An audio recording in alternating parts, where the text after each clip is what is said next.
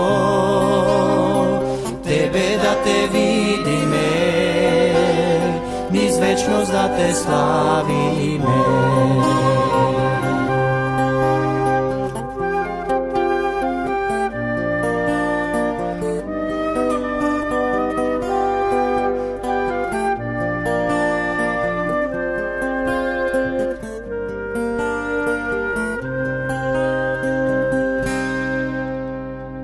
Мојот живот, Боже мој, Ти го давам да е Твој.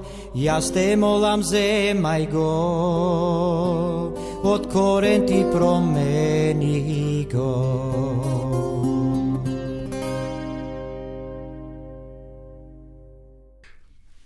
Еве не повторно во програма, во живо, почитувани гледачи, да ја проследиме рубриката Капки на мудроста и ќе имаме утрово две кратки приказни.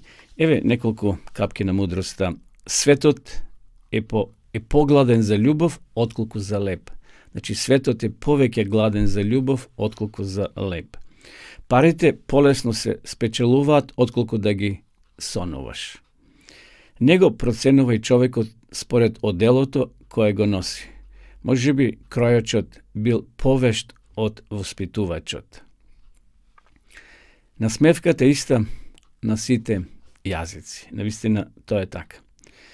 Ако сакаш да си го продолжиш својот живот, скрати го времето на своите оброци.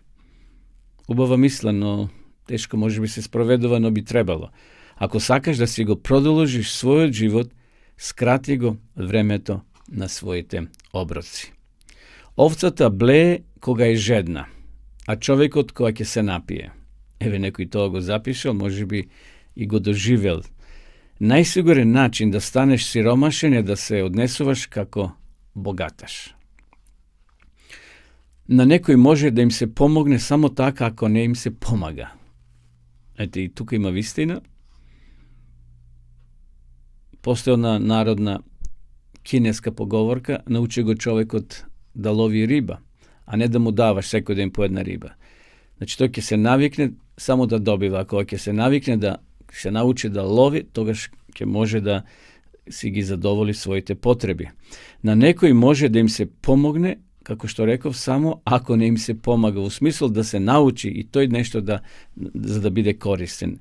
Чувај се од твоите желби, може да ти се остварат. Еве тоа беа неколку те капки на мудроста за ова утро. Еве првиот пример, најдолгиот ден. Читам во Откровение 22 глава 5 стих. И ног нема да има таму. Колку е долг денот? Тоа зависи од тоа каде живееш. За американецот кој живе во Њу Јорк, денот во просек е долг 15 часа. Во Канада 16 часа, во Лондон 16,5, а во Хамбург 17.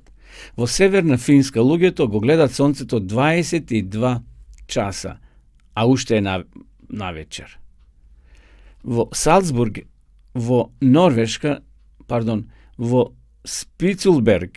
Спицилберген, во Норвешка цели 3 месеци го гледаат денот, односно денот трае.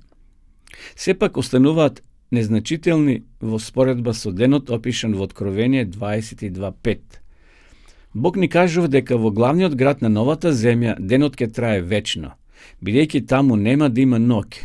Една ног, еден брод бил зафатен од бура среде езеро и големите бранови го фрлале овде-онде. Изутрината по тешката борба да се задржи бродот на површината, бродот некако се нашол во мирно пристаниште. Подоцна капетенот посведочил дека единственото што ги одржувало да не потонат било светлината од пристаништето, која се пробивала низ темнината.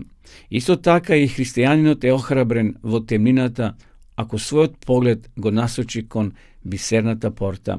Тогаш ќе свати дека сенките на земјава нема вечно да траат. По страшната ноќ, помината во гревот и неговата моќ, Бог приготвува вечно утро. По тешкиот престој на земјата ќе се појави славниот Божји лак на неговото присуство. Вистина, силна порака gledаме во овој пример, почитувани гледачи. Нова земја се зависи во кој дел живеете. Дали над екваторот, под екваторот, дали во Австралија, дали во Европа. Има разни зони, дневни зони, и може би некаде денот трае повеќе или помалку, но денот на новата земја ќе трае вечно. Во смисол, тамо нема да старееме, тамо нема да се умараме.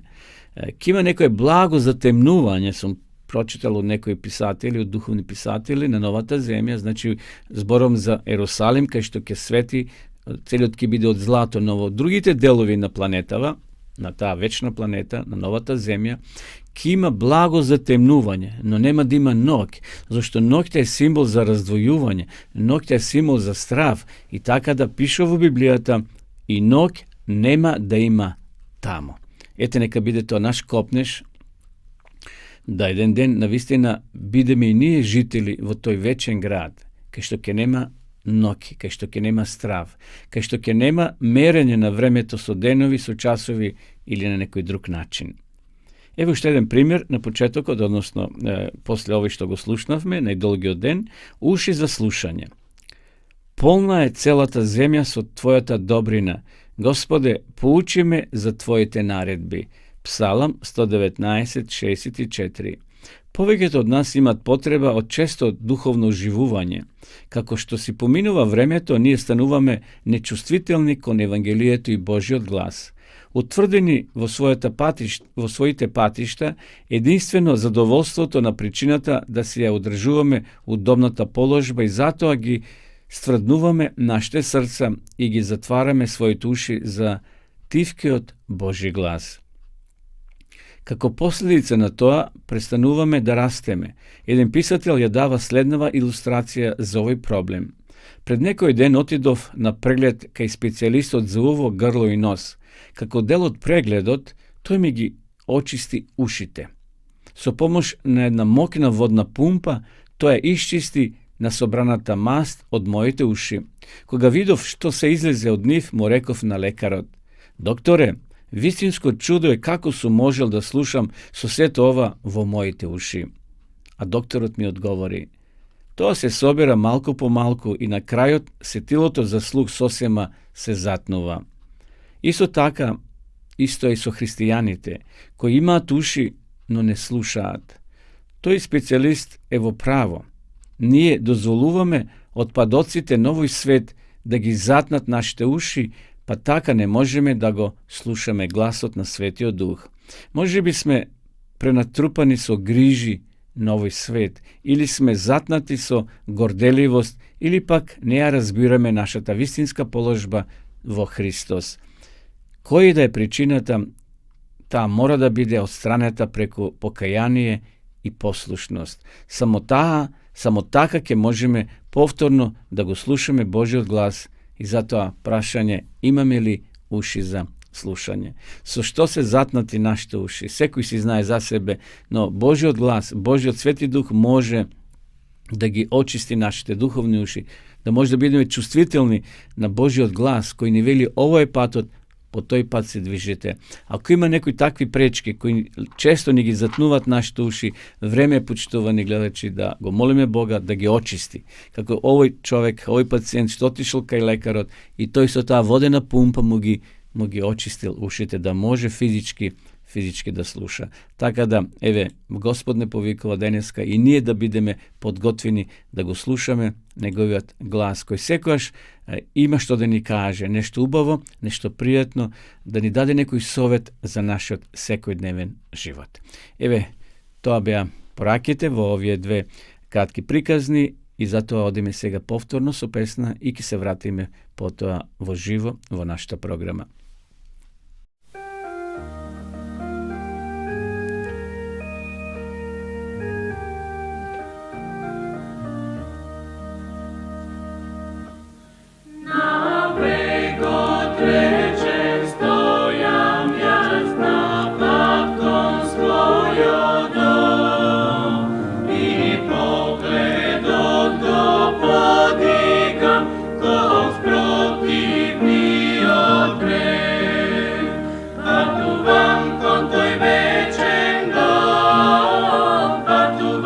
Zemlja vete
ima mesto i za tebe.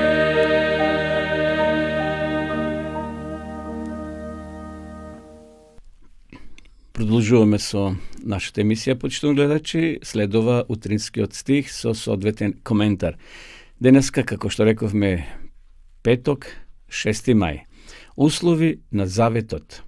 И еве што читаме во Излез, 19 глава, 5 стих. Значи, втора книга Мојсеева, 19 глава, 5 стих. Затоа, ако ми се покорувате верно и ги држите, односно го држите мојот завет, вие ќе ми бидете посебна собственост покрај сите народи, па мој е целиот свет. На почетокот Бог им го дал својот закон на луѓето за да им овозможи да постигнат среќа и вечен живот. 10 заповеди, не прави или прави, представуваат 10 ветувања кои се однесуваат на нас доколку покажеме послушност кон законот кој владее во вселената. Исус вели, ако ме љубите, ќе ги пазите моите заповеди. Јован 14 глава, 15 стих. Тоа е сршта и суштината на Божиот закон. Тука се објавени условите за спасение за секој Адамов син и за секој негова ќерка. Овој закон од 10 начела, проникнати со најголемата љубов која некогаш можела да му биде укажана на човекот, представува Божи глас кој од небото и се обраќа на душата и ветува: прави го ова и нема да паднеш под власта и управата на сатаната. Во овој закон не постојат негации. Тој во суштина гласи: прави го тоа и ќе бидеш жив. Условот за вечен живот и сега ист како што бил секогаш онаков каков што бил во рајот пред паѓањето на нашите прародители, совршена послушност кон Божиот закон, совршена праведност. Кога вечниот живот би можел да се добие под кој да е друг услов, освен под овој, би била доведена во опасност среќата на целата вселена. На гревот со сета негова придружба од несреќа и беди би му се создала можност да стане бесмртен. Христос не ги намалил барањата на законот. Со неверојатно јасни зборови, тој послушноста ја представил како услов за вечен живот, тоа истиот услов кој му е поставен на Адам пред да падне во грев.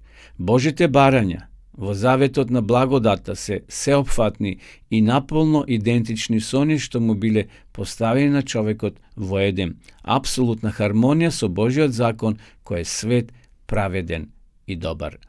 Идеалот за карактерот даден во Стариот Завет е ист и во Новиот. Тој идеал не е таков за ние да не можеме да го постигнеме.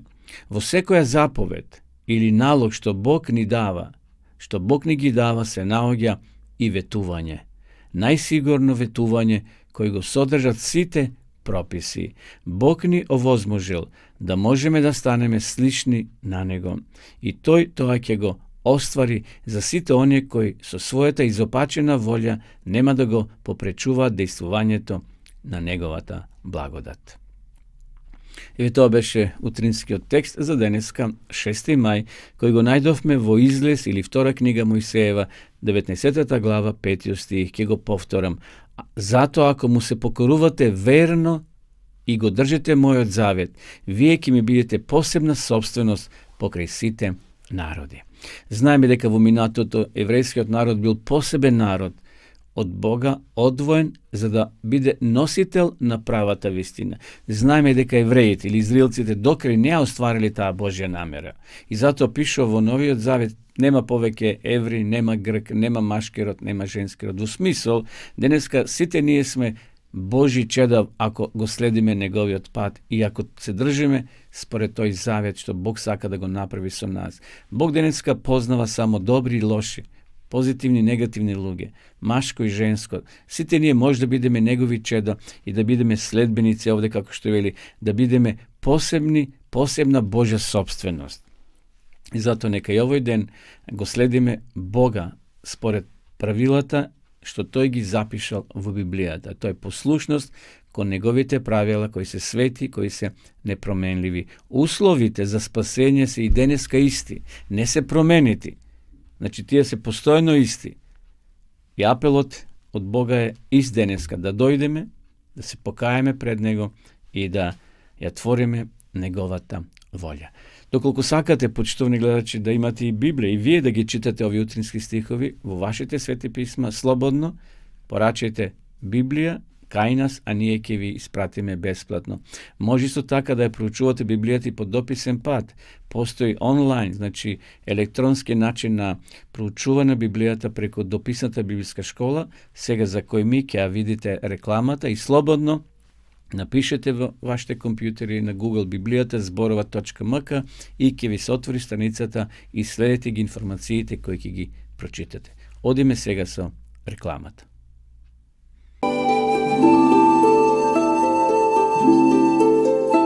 Почитувани пријатели, доколку сакате да ја изучувате Библијата, имате изворедна прилика тоа да го сторите преку онлайн веб страницата на Библијата зборува. Оваа веб страница е креирана за да ви обезбеди сеопфатно, организирано и темелно проучување на Библијата. Курсевите се бесплатни и без обврски.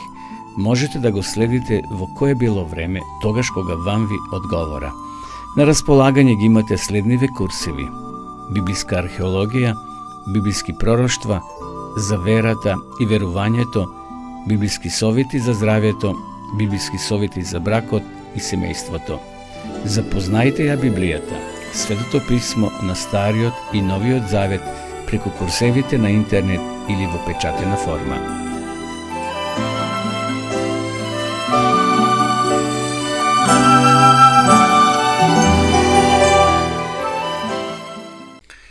Еве неповторно, во живо, вие следите утринската програма на радио Глас на надежта. Емисија која се емитува секој утро од понеделник до петок во 8 часот и 30 минути. Следува рубриката да ги запознаеме библиските личности. Денеска ќе зборуваме за пророк Осија. И тој спаѓа во тие така наречени мали пророци кои ги има 12 во Стариот Завет. Еве, ќе прочитаме неколку делови од неговата книга и ќе кажеме неколку информации за самиот пророк. Значи, неговата книга, книгата на пророк Осија, има 14 глави, така да малце поголема за разлика од останатите негови колеги или мали пророци кои имаат по 2-3 глави.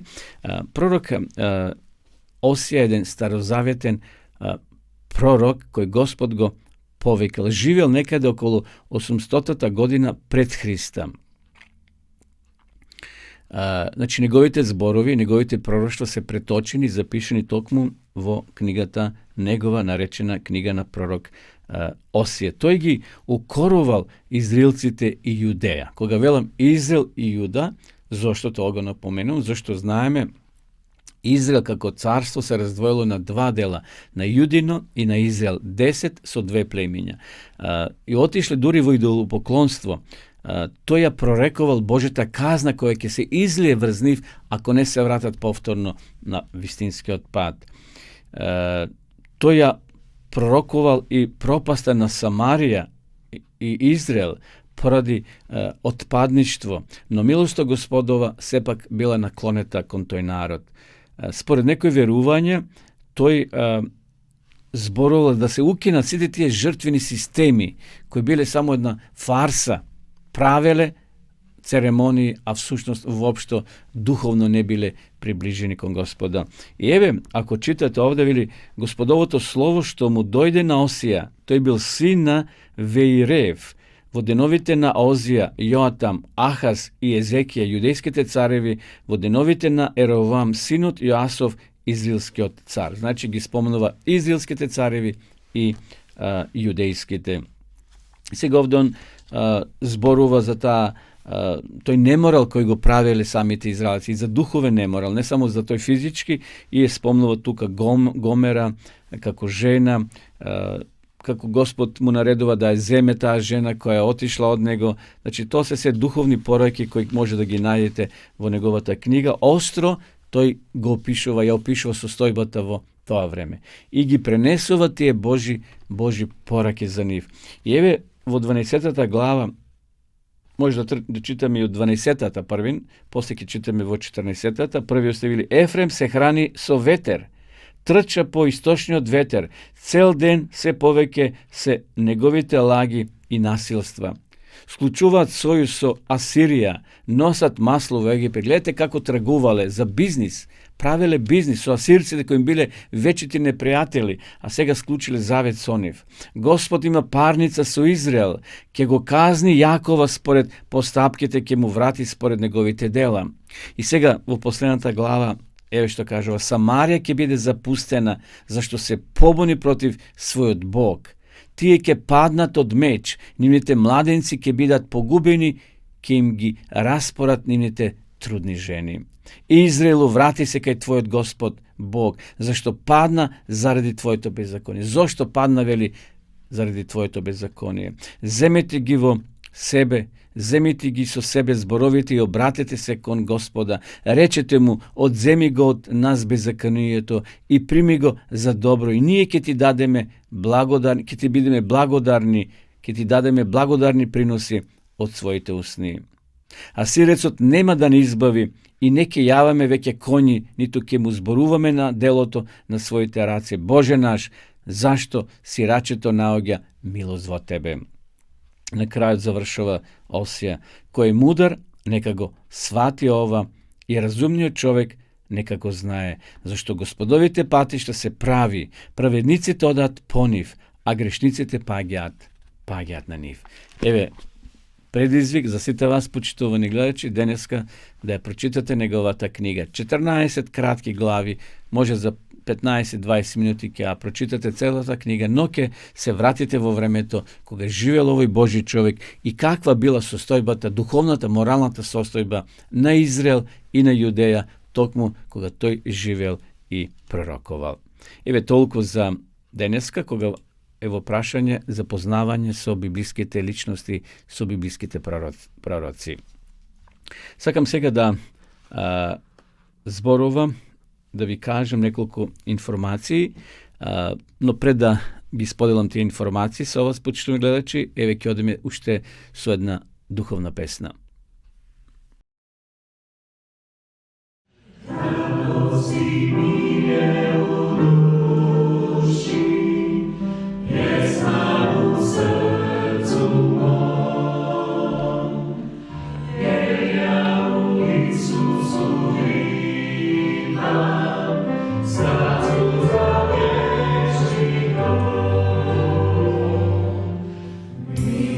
Gospodňa još traje.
Повторно сме во живо. Поздрав до сите вас, почитувани гледачи, кои во меѓувреме се вклучивте и ја следите нашата програма.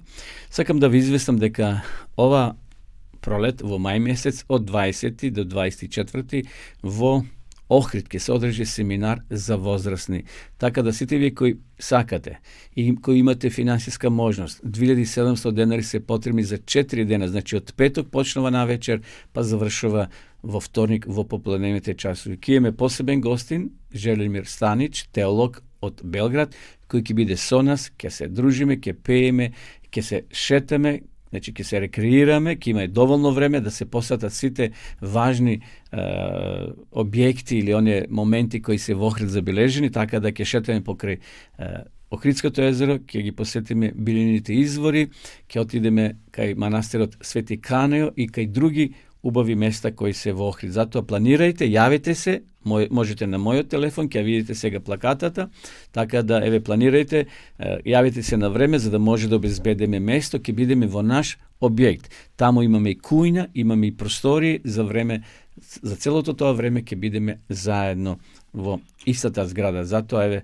покана до сите вас, одвојте дел од вашето време, тогаш е и празник, така да вторник не е работен ден, може понеделник да побарате слободно ако сте во работен однос, така да бидеме од петок на вечер до попладневните часови во вторник на вечер. Односно, во попладневните часови веќе со ручекот може да ќе си заминеме и ќе се упатиме кон своите места. Одеме сега да кажеме неколку зборови за едно место, а тоа е Крива Паланка.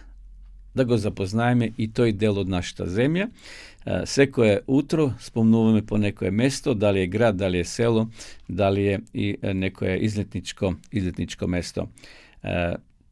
Крива Паланка може сте биле, може не сте биле, но се наоѓа во североисточниот дел на Република Македонија, сместен е во областа Славиште, под падините на Осоговските планини и на двата брега на Крива река.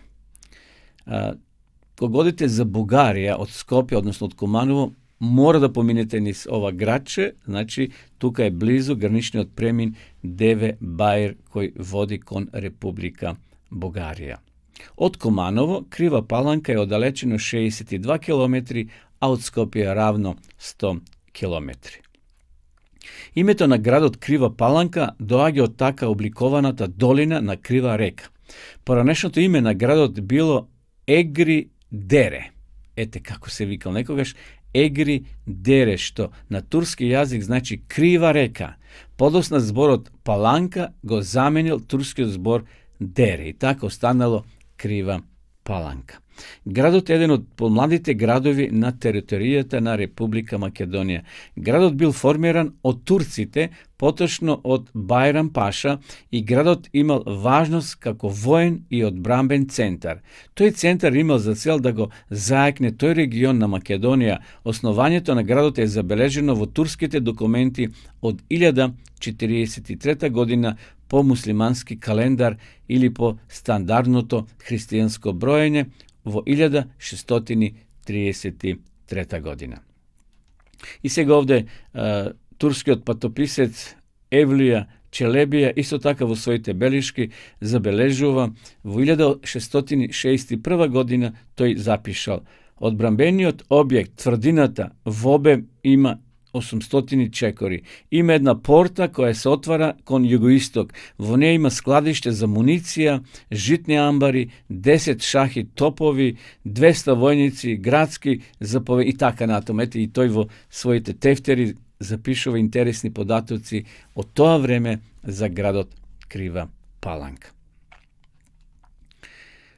Одеме малце во поблиско до наше време. По Првата светска војна во 1918 година Крива Паланка за прв пат добива статус на општина во рамките на Вардарската бановина на кралството СХС. Го добива првиот домороден председател, градоначалник, и го добива ликот кој што во голем дел го задржал и до ден денес. Во тие години Крива Паланка добива неколку значајни објекти: зграда на општината, офицерскиот дом, училиштето, партизан, старата болница, ја добива првата регулација на коритото на реката Крива река. Добро, според статистиката од времето на Васил Кичов, во 1900 година во Крива Паланка живееле 4340 жители. Значи 4340 жители, од кои 2000 биле и 500 македонци, 1500 турци, Роми имало 320, власи 20 и така натаму. Според предпоследниот попис, значи од 2002 година, во Крива Паланка има вкупно, само да видиме точно, да не погрешиме, 14.558 жители. Значи, од предпоследниот попис, од 2002 година, 14.558. Од 2021 не знам точно, немаме таков податок, дали е истата бројка или се намалил. Така да, почитувани гледачи, ако имате можност, кога одите за Бугарија, свратете десно, посетете го, ова градче, може некој сок да се напиете, да се освежите, сега ќе почнати топли, жешки денови, така да посетите го ова наистина интересно градче, кој се наоѓа во источниот дел на нашата република. Ово утро би сакал повторно да ви кажем нешто за копривата. Во минатата емисија дадов еден рецепт како да направиме сок од коприва, но еве да кажеме неколку информации зошто копривата е толку важна. Копривата како чудо на природата, лек, храна, но и заштита од болести и штетници. Се смета дека копривата е најздравиот самоникнат лиснат зеленчак. Знаеме, копривите сами никнуваат, никој не ги сее, никој не ги залева, оно што Господ ќе даде преку дождот, ете тоа го одржува во живот. Старите народи уште од старо време знаеле да ја ценат користа од коренот и листот на ова растение и како лек и како храна, но се користи и во органското земјоделство. Иако скоро на сите ни се познати лековитите својства на копривата, не е лошо да ги повториме, а можеби ќе дознаеме и нешто ново. Според германската митологија, копривата била символ на богот на громот и се верувало дека ако копривата се стави покрај огништето, дека нема да удри гром во куќата, па така настанала е она познатата изрека "Не удира гром во копривата". И кај нас таа изрека се употребува. Богате со минерали и витамини. Се користи за јакнење на организмот и за брзо опоравување после некоја болест поради тоа што изобилува со витамини и минерали. Младите коприви се еден од најбогатите извори на витамин С, а содржи витамин А. Богати се со минерали, посебно со железо, па од таа причина копривата се користи како лек за оние кои се слабокрвни. Помага кај воспаление на мошните канали, спречува настанување на песок и камен во бобрезите и бишиката, ја подобрува работата на црниот дроб и помага за исфрлување на слузта од белите дробови. Ги облажува алергиите на кожата и се зголемува отпорноста на организмот. Ако се користи како лек, треба да се употребува во свежа состојба, како иседен сок, чај, варево или супа. Измивањето на устата со чај од коприва ги смирува афтите и воспаленијата на непсата и грлото, го намалува крвниот притисок, го зголемува бројот на црвените крвни зрнца. Ако ја користиме копривата како храна, таа се смета како многу мокен зеленчук, бидејќи влие на многу процеси, како на пример ја потикнува функцијата на жлездите, помага во расположението на човекот, ги уништува мастите, белковините и јагленохидратите и останатите состојки на храната. Исто така, копривата содржи многу есенцијални киселини и билни хормони. И сега овде се наведени многу стручњаци кои се позитивно изразиле кога е во прашање самата коприва. Ова растение треба да се користи со внимание, може да предизвика и труење. Еве да проследиме зашто станува збор. Сепак постојат контрадикции pa i svežiot sok i svežoto rastenie treba da se konzumira so vнимание, бидејќи може да дојде до труење поради хипердемиричкото дејство на слузницата на желудникот. Зато се препорачува растението и сокот од него кратко да се провријат. Исто така, копривата која се користи за консумација треба да биде млада пред да се формира семе. Значи, пред да цвети, пред да формира семе, тогаш пожнејте ја, ако сушите за зимото, а некоја ќе остари, тогаш веќе има други својства. Покрај лековитите својства, копривата има голема улога и во органското производство. Таа е една од ретките растенија која во исто време може да се користи како ѓубре, фундицид и инсектицид. Постојат многу други рецепти кои се прават како јадење или сокови од самата коприва. Во борбата и против лесните вошки потребно 1 килограм, тој е рецепт, коприва да се прелие со 10 литри вода, смесата треба да се остави да остои 24 часа, потоа се цеди и со тој раствор се прскат растенијата против лисни вошки. Например, луѓе прават таква течност и ги прскат кромпирите. Затоа се појават оние златици, знаете, компирова златица, место со хемија, со хемиски производи да ги третирате, луѓето прават ваква течност и тогаш ги прскаат компирите за да не фатат такви вошки, како овде што вели лисни вошки. Еве, почитувани, тоа беа советите денеска од полето на здравието, да ја користиме копривата. Сега имаше дождови доста доволно на овие простори, така да копривата сега буи, расте и слободно користете во вашата исхрана како храна, но и како лек. Одеме повторно со песна, потоа ќе се вратиме да ги проследиме и останатите рубрики.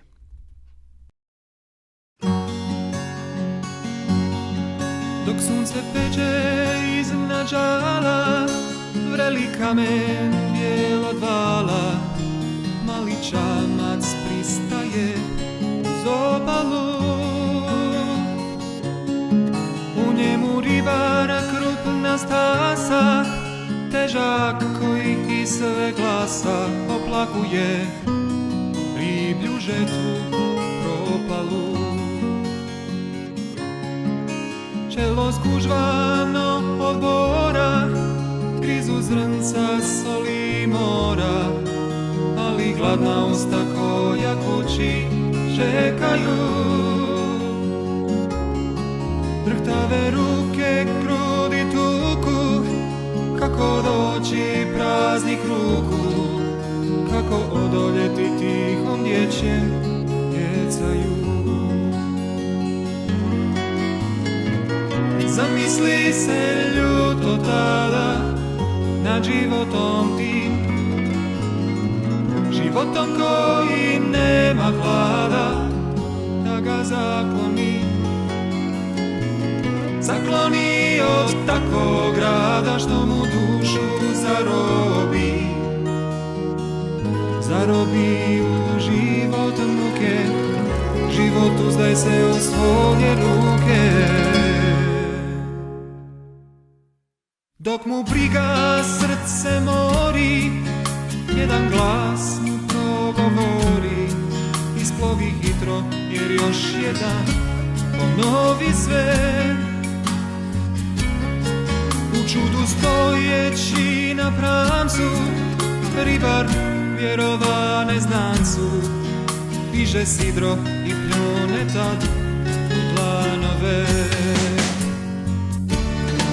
Nedugo zatim stare mreže u vodi postaju sve teže, mjesto da bježe ribe dođoše na dlan.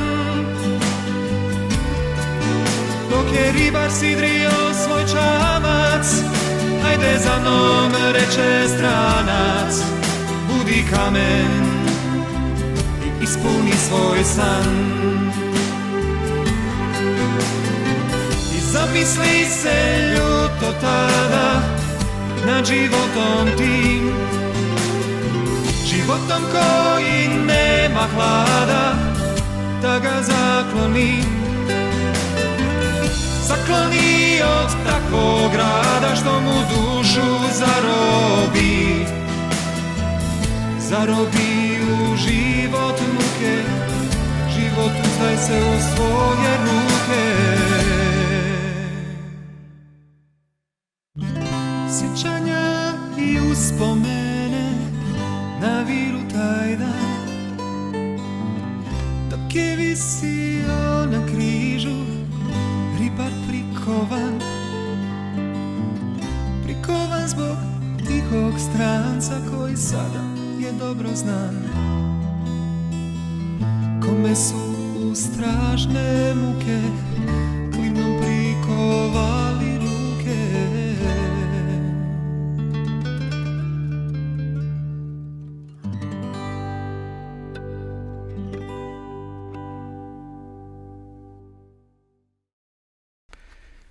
Evo nepovtornovo živo во нашата програма, почитувани гледачи, поздрав до сите вас кои може би сега при крајот се вклучивте во ова наша денешна емисија. Еве при крајот на оваа емисија ќе прочитаме неколку интересни факти. Можат ли образованите луѓе да имаат доверба во Библијата? Во минатите емисии ние често пати спомнувавме факти, податоци, но еве и денеска ќе ви дадам уште еден пример од книгата на пророк Исаја. Ова го пишува професорот Драго Брадовиќ токму во книгата Археологијата и Библијата. Еве што вели, што пишува во таа книга, односно во Библијата. Станува збор за Стариот Вавилон. Читам од книгата на пророк Исаја, 13 глава, 19 стих. И Вавилон, украсот на царствата, гордоста на халдејците, ќе биде соборен од Бога како Содом и Гомор. Значи, ова е пророштво дека еден ден овој град ќе биде уништен и навистина тоа се случило. Знаете ли каде се наоѓал древниот Вавилон? Во која земја е денес? Во Ирак. Можете и да го посетите ако во овие немирни времења сакате да одите во Ирак. Таму можете да ги видите урнатините на Стариот Вавилон. Вавилон е истиот во урнатини. Сиот е во урнатини. И во таква состојба е веќе 2500 години. Но оно што најмногу го сакам во библиските пророштва, тие се одредени. Ово пророштво кажува дека Вавилон ќе биде како Содом и Гомор. Содом и Гомор целосно исчезнале од лицето на земјата. Кога Библијата зборува, таа зборува со одреден јазик. Никој не може да извлече никаков погрешен заклучок во оно што го кажува пророштвото. Тој зборува дека Вавилон во целост ќе биде разорнат. Денес можете да отидете во Вавилон и да проверите дали е тоа точно. Еве тука ќе застанеме, ќе продолжиме со извештај во наредната емисија, но ова е цврст доказ дека денешната Библија почитувани гледачи е веродостојна. Така да и они кои се образовани, може би и они кои не се, дали се млади или стари, сите можеме денес да и веруваме на Библијата. Зошто?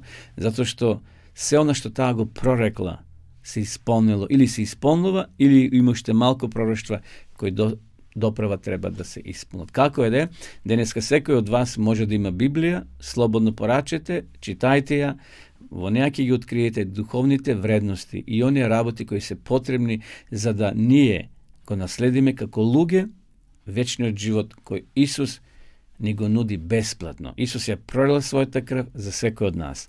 Еве, драги пријатели, драги гледачи, полека дојдовме до крајот и на ова денешна утринска емисија, односно програма. Пред нас е викенд, значи 2 дена паузираме, ќе се видиме ако Бог даде живот и здравје повторно во понеделник на исто место, во исто време. А до тогаш останете со здравје, помените го викендот во добро расположение и Господ нека ве чува.